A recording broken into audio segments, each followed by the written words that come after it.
Un conseil, madame, un conseil, monsieur, mangez. Y en a qui prennent un petit coup, moi je mange.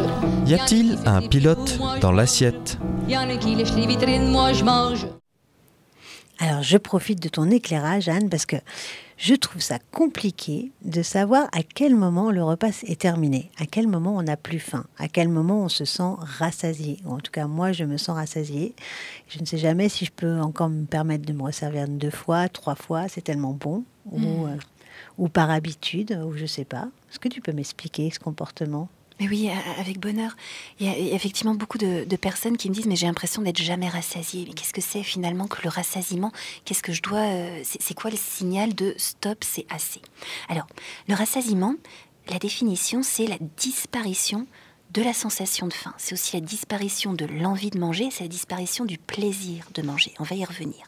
Donc bref, quand on a assez mangé, on se sent calme, c'est ni trop peu. Et cette définition, je l'aime beaucoup parce que ça correspond à l'absence de trouble, des piqûres. Le plaisir des piqûres, c'est quand il n'y a ni manque ni excès. Et ben, le rassasiement, c'est ça. Alors, il peut y avoir des confusions parce qu'en fait, on donne le nom rassasiement à différents phénomènes. Quand on a l'estomac rempli, on va parler de rassasiement mécanique. Mais c'est pas vraiment un rassasiement, c'est plutôt un remplissage ou une réplétion. Alors, le problème, c'est que quand on remplit l'estomac d'aliments, les aliments, ils sont plus ou moins énergétiques. Donc, si on se contente d'attendre d'être au taquet, on peut très bien manger de trop, si on a une faim modérée, puis qu'on remplit notre estomac avec des aliments très riches. Ou alors, il y a même une stratégie chez certaines personnes qui veulent essayer de tromper leur faim, qui vont chercher à leurrer leur corps en remplissant leur estomac avec des choses qui ne sont pas nourrissantes. Par exemple, qui vont boire 1 litre d'eau, etc. Ah ouais. Voilà. Bon, ça peut se voir chez n'importe qui serait en stress avec une prise de poids, une perte de poids, qui voudrait contrôler son alimentation. On peut retrouver ça aussi dans des troubles du comportement alimentaire comme l'anorexie pour tromper la faim à nouveau. Mais le problème, c'est que si... quand on remplit son estomac avec des choses acaloriques, c'est-à-dire qui n'apportent pas d'énergie, si l'estomac, effectivement, il se tait, parce que l'estomac, il gargouille quand on a faim, le problème, c'est que ce sont nos cellules, les cellules de notre corps qui ont faim, en fait, et que le gargouillement de l'estomac, c'est seulement un symptôme de faim parmi d'autres. Donc, si on a fait taire l'estomac, on ne fait pas taire la faim globale de notre organisme, et nos petites cellules, elles continuent à réclamer avec de la nervosité, par exemple, de l'irritabilité, on peut se sentir faible, etc. Donc finalement, on a toujours faim. Donc le fait de se contenter de remplir l'estomac, c'est pas un rassasiement adéquat et c'est pas un rassasiement fonctionnel. Il y a un autre type de rassasiement, et c'est celui-là qui va être vraiment intéressant justement pour se réguler d'un point de vue alimentaire, c'est ce qu'on appelle le rassasiement sensoriel. Et ce rassasiement sensoriel, il est en lien avec la disparition du plaisir gustatif. C'est-à-dire que dans la bouche, à un moment donné, on a de plaisir à manger quelque chose, et à un moment donné, on n'a plus de plaisir. C'est un phénomène qu'on va appeler l'aliesthésie gustative. Aliès, ça veut dire autre, thésis, c'est la sensation. Le même aliment, il va nous donner une sensation différente en fonction de si on a faim, ou pas faim, ou plus faim. Voilà. Par exemple, tu as peut-être observé que quand, imaginons un très très bon truc, une religieuse au chocolat, je trouve ça merveilleux, la même religieuse au chocolat, très bonne, le même pâtissier, excellent pâtissier, etc., qu'on va manger quand on a faim, ou après, à la fin d'un repas chargé, quand on a déjà plus faim, etc., et elle ne procure pas le même plaisir, elle n'a pas le même goût. Ah bah oui. Voilà. Donc c'est là qu'on va pouvoir mesurer ce phénomène de rassasiement. Quand on a faim, au fur et à mesure qu'on mange, et là on va pouvoir tous être attentifs à ça, et le goût de l'aliment il diminue jusqu'à ce qu'à un moment donné on puisse s'entendre penser bof, ça me dit plus rien. On est lassé par l'aliment et cette lassitude, ce désintéressement, c'est ça le rassasiement et c'est là qu'on peut s'arrêter de le manger. Ah ouais, mais à quel moment et pourquoi du coup c'est pas automatique et je le sens pas parce que quand même j'ai l'impression des fois de sortir de table en ayant trop mangé, en ayant trop abusé.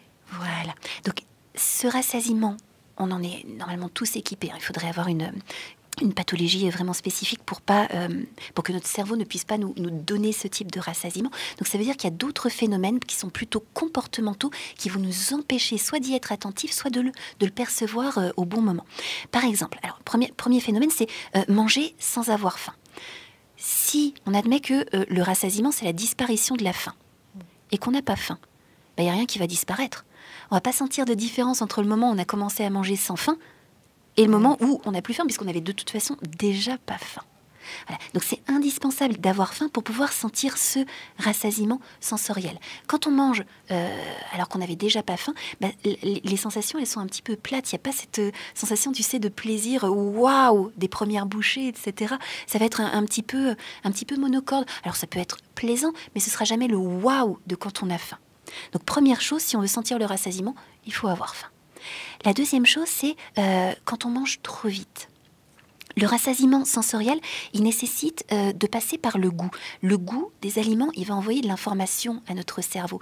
Et c'est parce que le cerveau va analyser le goût des choses, c'est-à-dire par exemple je mange un sandwich jambon-beurre, le cerveau, l'information gustative, il remonte, le cerveau est capable d'analyser, tiens, il y a du pain, il y a du jambon, il y a du beurre, ça fait que là je détecte, il y a tant de glucides, il y a tant de protéines, il y a tant de lipides, etc. Paf, je vais diminuer la sensation de faim d'autant d'intensité que j'ai déjà apporté d'énergie avec cette première bouchée et avec les bouchées suivantes, etc.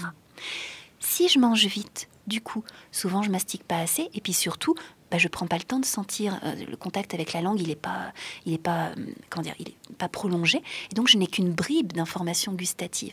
Donc mon cerveau, il sait pas très bien où on en est et du coup, le rassasiement, il a du mal à survenir, il a du mal à nous le mettre au bon moment. Et c'est à ce moment-là que souvent on peut remplir le ventre et qu'on sent que le ventre est au taquet, rassasiement mécanique, et que on est un petit peu perdu, on a l'impression qu'on a encore faim alors que le ventre est rempli parce qu'il n'y a pas cette satisfaction sensorielle. Donc important, avoir faim, 2, bien mastiquer, prendre le temps de manger à un rythme modéré. Troisième raison pour laquelle on ne pourrait pas sentir le rassasiement, ce serait manger sans plaisir des aliments qui ne soient pas adaptés à nos besoins. Ça fait qu'on a la sensation de rester sur sa faim. Imagine, à la fin du repas, j'ai fait un plat salé, et puis après le plat salé, j'ai envie de chocolat. Mais admettons, je cherche à me limiter sur le chocolat, donc je vais manger une pomme. Mais après la pomme, j'ai toujours envie de chocolat. Donc je vais manger un yaourt. Parce que le chocolat, c'est mal, bien sûr. Donc, je mange un yaourt. Et après le yaourt, mais j'ai toujours envie de chocolat. Donc, j'ai l'impression de rester sur ma faim parce que je n'ai pas satisfait mon besoin spécifique. Mon besoin spécifique, ce n'était pas une pomme. J'aurais pu m'en passer. Je pouvais me passer d'un yaourt. Mais par contre, j'avais un besoin spécifique en chocolat. Si, au bout de la pomme et du yaourt, je finis quand même par manger mon carré de chocolat, là, je vais sentir mon rassasiement. Ah ouais, mais j'aurais pris des choses qui n'auraient pas été adaptées juste avant, en fait. Qui étaient une vraie... Exactement. Donc c'est vachement contre-productif de ne pas manger le chocolat dès le départ. Donc on a tout intérêt à écouter ses envies et à satisfaire ses envies parce que les envies, elles sont le signal de besoins spécifiques. On n'a pas envie de n'importe quoi, on a envie de tel aliment. Et c'est parce qu'on va satisfaire cette envie précise qu'on va atteindre plus facilement le rassasiement. Waouh, je suis rassasiée par tes paroles. Merci Anne.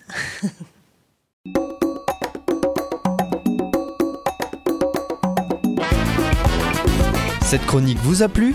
Alors participez-y en posant vos questions à Anne-Claude à l'adresse contact@radioalto.info.